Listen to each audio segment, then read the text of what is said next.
If slavery is to blame for black problems, do blacks bear any responsibility? To answer that question honestly, you have to look at the behavior of blacks during slavery and compare it to the behavior of blacks today. Why? Because America allowed blacks to be other people's property for 250 years with no rights. Do what you're told or else. Being subjected to this for a day, you had a really bad day. It'll be painful, but eventually you could put it behind you. 6 months to a year would be extremely traumatic, and some form of reparations would still be in order, but America could arguably say it took us a while to realize the full extent of the situation. When we did, we gathered our resources and put an end to it. But 250 years.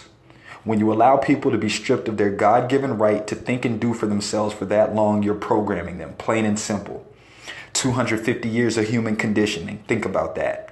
Black Americans have been treated like chattel by the country longer than they've been treated like people. Some would argue they're still not being treated like people to this day. So the cornerstone of this channel's argument, it comes down to that same thing, conditioning. Conditioning controls behavior. It determines a person's view of the world. It shapes their reality. Treat somebody like chattel long enough, their subconscious will be programmed to think like chattel. This, of course, will be evident in their behavior. Reparations tells black people you're not chattel. Sounds peculiar, I know, but it's fitting. Slavery was called the peculiar institution. Reparations tells black people you're not chattel. We believe in you. We believe the crime and poverty that has decimated your community is not who you are, but instead who we have conditioned you to be.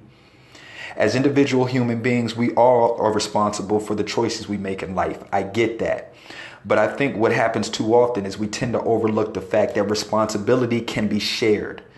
We don't take enough time looking at the things that influence our choices. Most people would agree that a person tends to be a product of his or her environment, the things we witness, the conditions in which we live in, our experiences in the places we call home make us who we are. And this, of course, includes our thought process and decision-making ability. So America shares the responsibility with its citizens to make sure these environments are safe. It shares the responsibility to make sure they have adequate school systems in place. And most important, America shares the responsibility of leveling the playing field, specifically taking a hard look of how its history of discrimination has disadvantaged people and coming up with bona fide ways to make up for these injustices. It's going to happen, and this channel isn't going anywhere until it does. Email me at thereparationschannel@gmail.com. That's thereparationschannel@gmail.com.